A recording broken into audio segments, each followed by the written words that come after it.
ജഡ്ജിയെ മാറ്റാനായിട്ട് ഒരുപാട് പുറകെ പോയതല്ലേ? ജഡ്ജിയെ മാറ്റാനായിട്ട് ഒരുപാട് അതിജീവിത ആളുകൾ പോയല്ലോ. അത് ശരിവെച്ചില്ലേ ഇപ്പൊ?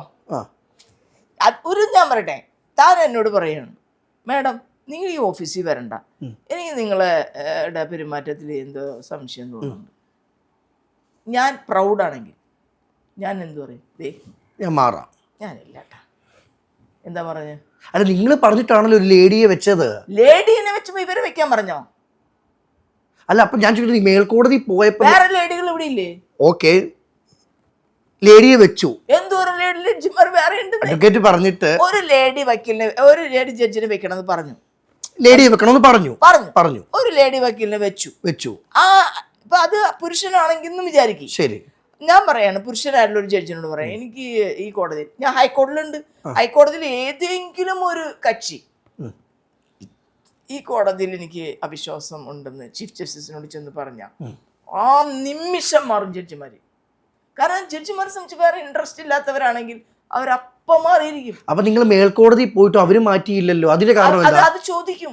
അതിന്റെ കാര്യം എന്താണ്? അതിനെന്താ വെച്ചാൽ ജുഡീഷ്യറിയില് ഒരു ചോദ്യം ചോദിക്കും, നിങ്ങൾ മാറാൻ തയ്യാറാണോ? ഓക്കെ, അപ്പൊ ഇവര് എക്സ്പ്ലെയിൻ ചെയ്യും, എല്ലാവരുടെയും തെറ്റില്ല എന്ന് പറയുമ്പോ കോടതി വിശ്വസിക്കുകയാണ്. പക്ഷെ അപ്പോഴും ഞാൻ പറയാണ് ജഡ്ജിയുടെ അടുത്ത്, നിങ്ങൾ ഇത് ചെയ്യണത് ശരിയല്ല, എനിക്ക് നിങ്ങൾ താല്പര്യമില്ല എന്ന് പറഞ്ഞു കഴിഞ്ഞാൽ ഉടനെ ആ ജഡ്ജി മാറും. സാധാരണ അതാണ്. അവർക്കൂടെ തോന്നണം അല്ലേ? അവർക്കൂടെ തോന്നണം. എന്ത് ചെയ്യാൻ പറ്റും? ഞാൻ തന്നെ പറയും എന്ന് പറഞ്ഞിരിക്കുമ്പോൾ ഞങ്ങൾക്ക് ഒന്നും ചെയ്യാനില്ല. ഇടോ, അത് പൊക്കോട്ടെ, അതിനെന്താ കുഴപ്പം? ഒരു ജഡ്ജി അവർ തന്നെ ഇരുന്ന് വിധി പറഞ്ഞു, അവരൊരു വിധിയും പറഞ്ഞു എന്ന് കരുതി എന്താ അപ്പീൽ പോയിക്കൂടെ? അപ്പൊ അഡ്വക്കേറ്റ് മിനി പറയുന്നത് ഇതിലൊന്നും ആശ്വസിക്കാൻ സമയമായിട്ടില്ലെന്നാണോ? ആർക്ക്? ദിലീപ് ആശ്വസിക്കാറായിട്ടില്ല. ഉറപ്പിക്കാവോ? നിങ്ങൾ എന്താ നിയമം അറിയാത്തെ? ഞാൻ ഉറപ്പിക്കുന്നതല്ലേ.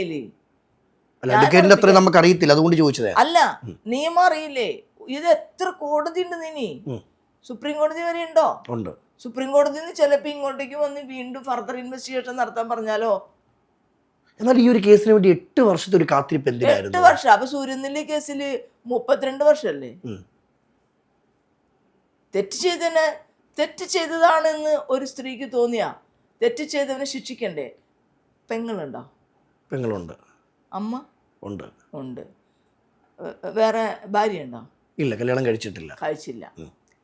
പെങ്ങളെ ഒരുത്തൻ ബ്രൂട്ടലായി റേപ്പ് ചെയ്യുന്നു വിചാരിക്കും, എവിടം വരെ പോകും? യുദ്ധം എങ്ങും പോകത്തില്ല, അവനെ തീർക്കും. നമുക്ക് അല്ല, അതിനപ്പുറം ഞാൻ ചോദിക്കട്ടെ, എവിടെ കൊണ്ടുപോയിട്ടുണ്ടോ കാര്യം എന്തോ?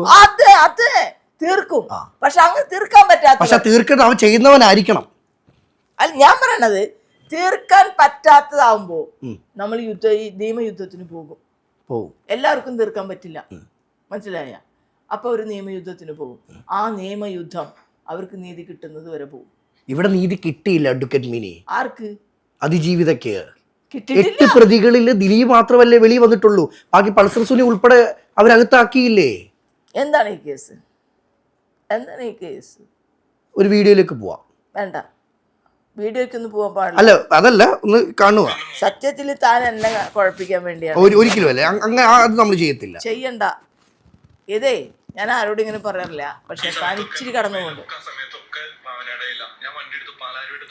കേക്കണേ. എനിക്ക് ഇവനെ കേക്കുകയും കാണുകയും വേണ്ട.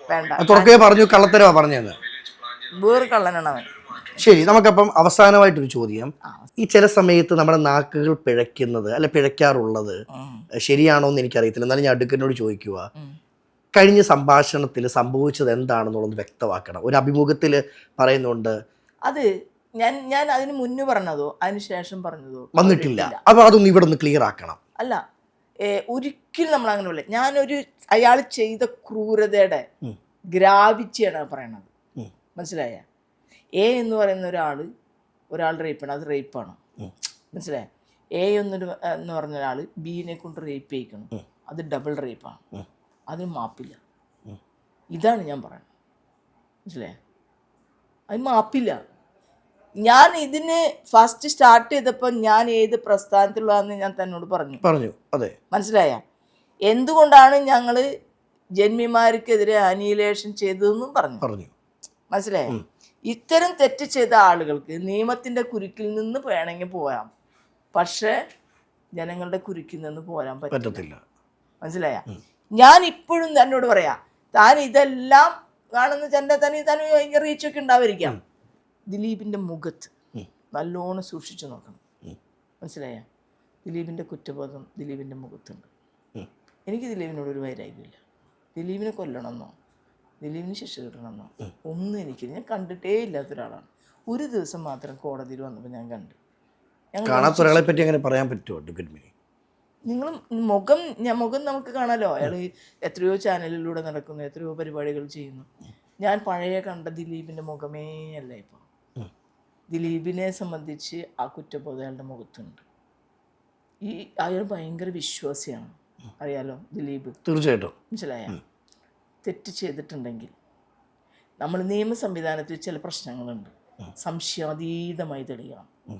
പ്രത്യേകിച്ച് കോൺസ്പിറസി സംശയാതീതമായി തെളിയണം. മനസ്സിലായ? ചിലപ്പോൾ ചെറിയ ലൂപ്പ് ഹോൾസിൽ നമ്മൾ രക്ഷപ്പെട്ടു പോകും. ജഗദീഷ് ശ്രീകുമാർ ഒരു ഇത്തരം കേസിൽ പെട്ടു. ഈ ജഗദീഷ് ശ്രീകുമാറിൻ്റെ അവസ്ഥ എന്താ? രക്ഷപ്പെട്ടില്ലേ? കേസിൽ ശിക്ഷിച്ചില്ലല്ലോ, കേസിന് ശിക്ഷിച്ചില്ല. ആളുടെ അവസ്ഥ എന്താ? പ്രകൃതി എന്നൊരു സത്യമുണ്ട്. മനസ്സിലായ? മിനി പറയേണ്ട കാര്യമില്ല. ഞാൻ സാധാരണ സ്ത്രീകൾക്ക് വേണ്ടി നിൽക്കുന്ന ഒരാളാണ്. അഡ്വക്കേറ്റ് മിനിയെ പോലെ ഒരാൾ സ്ത്രീകൾക്ക് വേണ്ടി നിൽക്കുമ്പോൾ ഈ പുരുഷന്മാർക്ക് വേണ്ടി നിൽക്കാൻ ആരുണ്ട്? നിങ്ങൾ അത് വലിയൊരു ചോദ്യമല്ലേ? അത് അല്ല, പുരുഷന്മാരെ കണ്ടുപിടിച്ചോളൂ. ഇവിടെ പുരുഷന്മാരുടെ സംഘടന ഉണ്ടല്ലോ, ചേർന്നിട്ടില്ലേ? അതുണ്ട്. രാഹുൽ ഈശ്വറൊക്കെ ഉള്ളേ. രാഹുലുണ്ട്, വേറെയും കുറെ ആൾക്കാരൊക്കെ ഉണ്ട്, എനിക്കറിയാം അവരെയൊക്കെ.